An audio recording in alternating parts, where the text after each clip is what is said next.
Good morning, SilverVale. Or is it evening? Regardless, welcome. My name is Narashiva, and I have a story to share. Today's story is of the Mochibun invasion.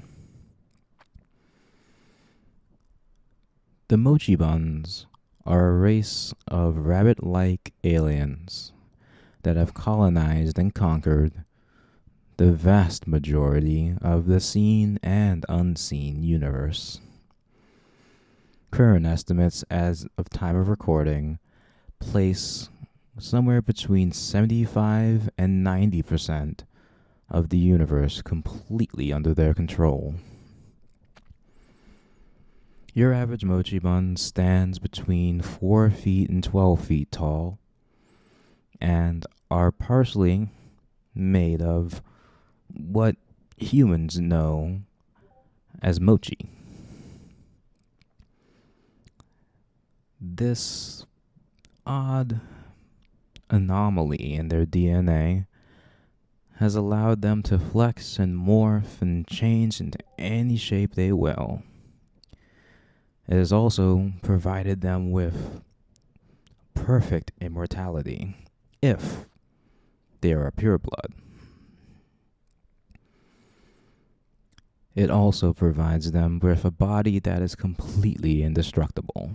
And again, if pureblood.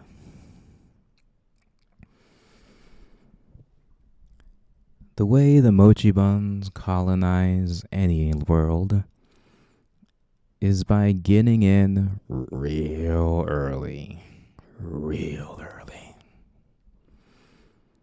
Right now, the world we want to talk about is Eris, a planet within the habitable zone of a nice yellow star, and currently under their complete control. But how did we get there? Let's rewind. Long ago, the astronomers of Eris, when, people were able to be sentient enough to even consider anything beyond themselves, the astronomers of Eris often looked up to the stars and wondered, what's out there? Will anything ever show its face? Is there anything else other than us? But little did they know, the universe was teeming with life long before they were there, and it will long after they are gone. But also they didn't know is that long before they even considered whether or not there was life beyond them, that life had already landed on their planet millions and millions of years ago, long before the first sentient beings had even taken shape. The Mochibuns landed on Eris, seeing it as a nice breeding ground, luscious plants, fertile land, running rivers and vast oceans, a nice atmosphere and magnetosphere that would be protected from the sun's rays, though they also had a plan for that.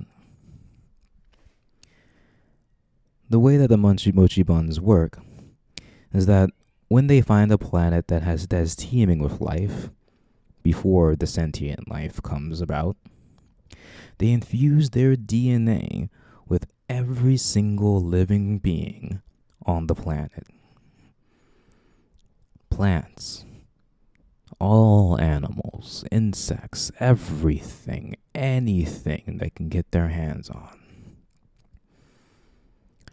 The goal of this is to make sure that every living being has at least 6.21% of Mochibun DNA infused with them. The reason they do this is to make sure that every being has the ability to hear their mighty Empress. The Empress is a powerful, powerful leader of the Mochibun Empire. For the Mochibuns are a hive mind. Every single being with Mochibun DNA can hear the whisper and will of the Empress calling to them across the vast cosmos. Regardless of how far, they can still hear her instantly, without delay, without hesitation.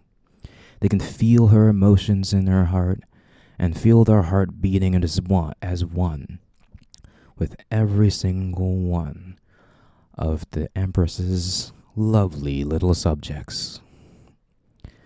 And of course, that's why they do what they do.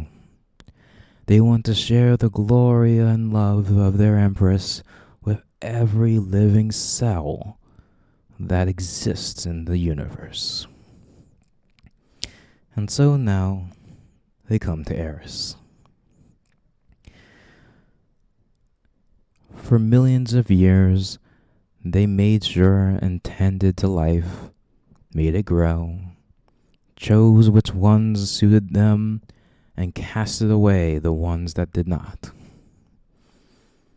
They put their fingers on the scale in every single way, made the scale, and also made up the concept of scales for every planet that they've ever encountered.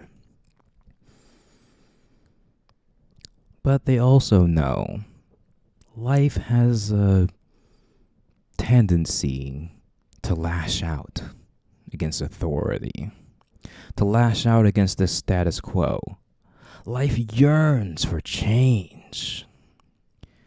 So why, in their minds, start off as the status quo? At least, in the perspective of any sentient beings. In fact, they were the status quo, but they also wanted to be the change. But they wanted to be perceived only as that change. So, what did they do?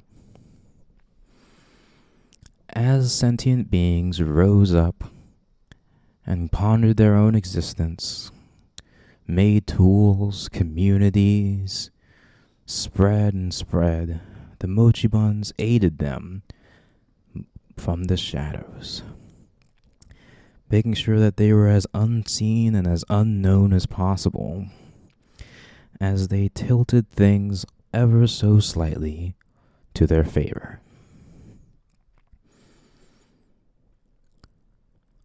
Before they ever made themselves known, the Mochibuns made sure that any other civilization or society that ever spawned up on that planet or any other planet failed. They would build you up just to break you down at the last minute.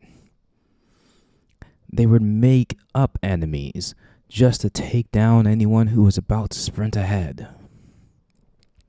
They would spread disease to make sure that nobody, anybody, or everything could ever even get close to challenging their power. Not that they ever even were, but from their perspective, they didn't want any being to get too big of a head, to think that they were the end-all, be-all of anything. They always wanted every being to look up at the stars, to beg, to plead, to hope that there is something, someone of a higher power, something smarter, something faster, something that could fix all of these horrible problems. All the war, the death, the terrible climate change, society absolutely at the phrase. But the little bunnies giggle in the shadows, knowing that they were the creators and arbiters of every single little calamity, every nuisance, every world ending catastrophe, every strife and war.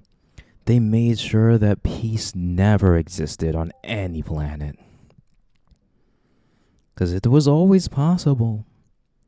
Peace was always an option between any society.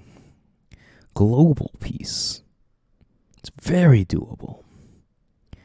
But not when the Mochibuns are concerned. They wanted to ensure and instill long-term doubt in a planet's ability to self-govern. They wanted to make sure no society felt like they had the right answers. No matter what ideology any society, any country ever followed, there is always problems, always holes, always something tripping them up, hurdle after hurdle, getting in the way and destroying everything they hold dear.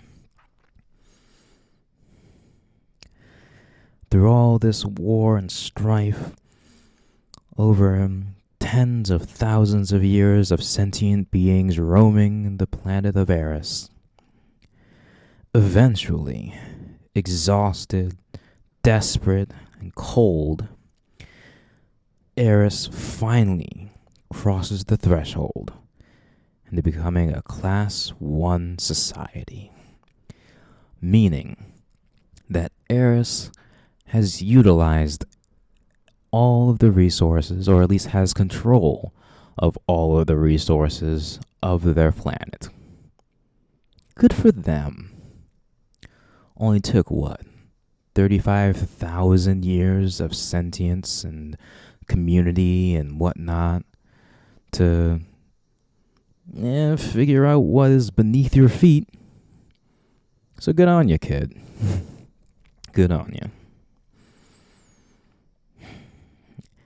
But once Eris crossed the threshold to becoming that Class 1 society, they felt like they were closest to peace they could ever be, even though one of the worst wars was still raging on the planet.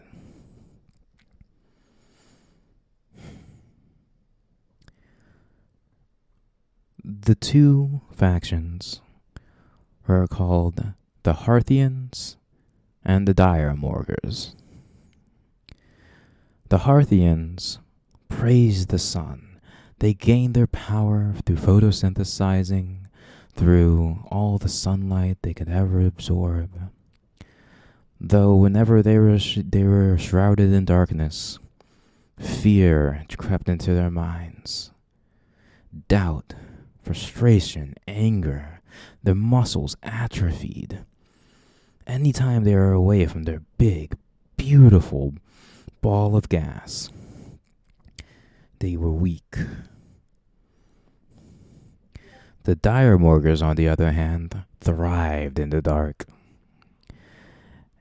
They loved getting away from any source of light, and the sun would burn against their skin.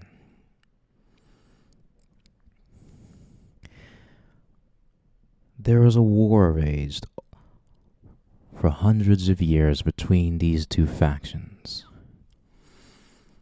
They fought tooth and nail for control over the world and the world's resources, because at this time,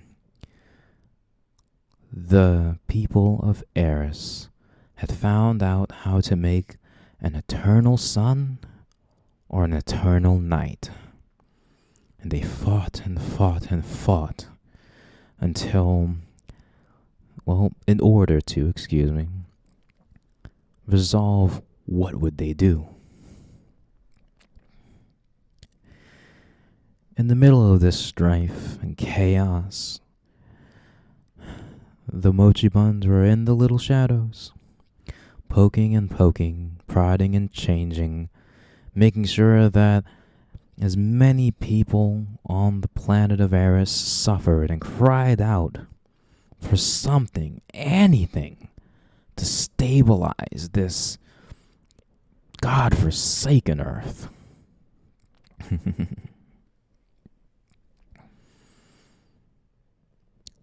And so, when 10 billion hearts, 10 billion sentient hearts at least, cried out to the cosmos, that's when they finally revealed themselves.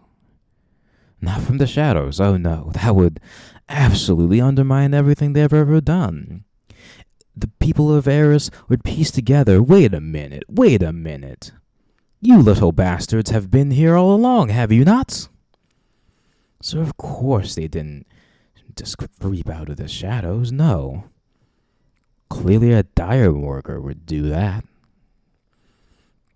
And they didn't just come from the sun, that little ball of gas or whatever, and then land on the earth. They said, no, that seems like a Hearthian move. Instead, they knew that no matter what, the people of Eris were looking at something that they knew that was bigger than them before they even knew the Mochibuns existed. A black hole. The biggest black hole and the closest black hole to their solar system. Both Dire Morgar and Hearthian alike nervously looked at that black hole day in and day out. Because if that hole expanded enough, their entire system would be caught into their event horizon. Until one day, a Hearthian astronomer looked up to the sky and noticed the black hole stopped growing. It just stopped. And not only did it stop growing, it started shrinking. It started shrinking rapidly. Again and again, smaller and smaller. Everyone was understandably confused, but also breathed a sigh of relief. Maybe one less thing to worry about, right? But as they viewed the hole getting smaller and smaller, something grew bigger and bigger in their view. A fleet. A massive fleet. Big enough to bring Eris completely to its knees. The Mochibuns parted the sky and landed right upon Eris, revealing themselves and their true nature to everyone. Well, not the truest of their true nature, but enough for Eris to know that they were beat. Now that didn't stop people from trying. Oh God, no. The wars were bloody and long. Because the Mochibuns saw and knew every single little bit about their precious little ball called Eris. They had fabricated the whole thing anyway, of course. They knew them intimately. And they also knew that even they had to pick a side for a moment. That's when they did it. The Mochibun Empire blocked out the sun, bringing every Hearthian to its knees and bringing every Dire Morgar into their debt.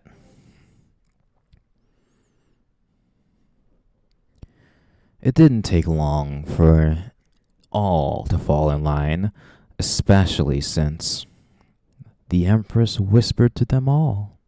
Not that they actually knew it, no.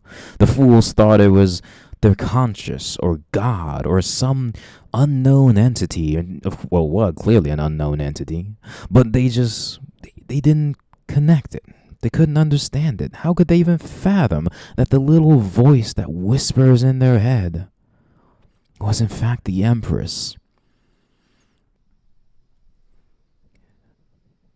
They had not a clue as she whispered to them, slowly and subtly guiding their hand with every little motion they made. But eventually, even too, she revealed herself in all her beauty and splendor. She touched down upon Eris and then spoke to every living thing at the same time.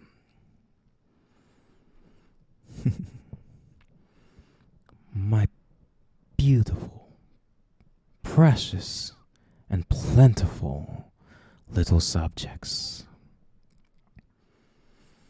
Your world is in the grips of chaos like you've ever never known.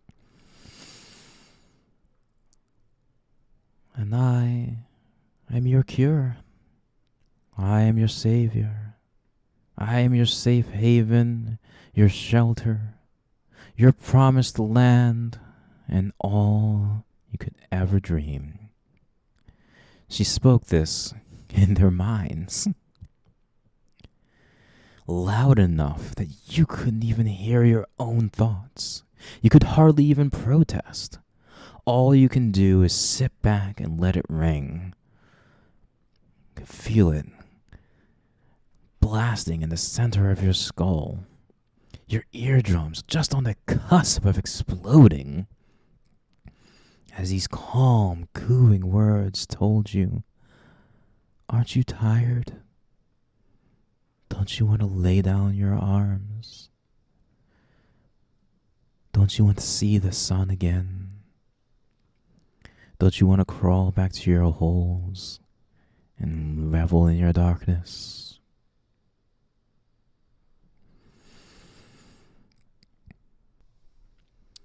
And thusly, global peace was attained. Though only in the Empress's twisted and malformed way. She struck a boon with both sides of the dire Morgar and Harthian war, even though she played the side of the Morgar. She said, I shall bring back the sun, but to only half of you. And I shall keep the night, but to only half of you. Puzzled, the entire world waited to figure out what the fuck did she mean by that. And then, with a snap of her fingers, Eris stood still. Its rotation ended, tidal locked with its own star. So half of the world was an eternal light, and half of the world was eternal darkness. The Morgars and Harthians migrated as they saw fit, and both sides got what they wanted, right? All they had to do was bend the knee to the Empress.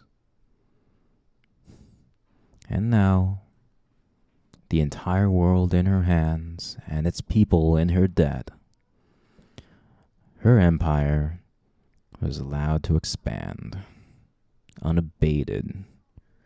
They barely even had to fight. Again, rebellions and rebellions, little squabbles and whatnot. But again, her empire took no losses that day, or any day for that matter.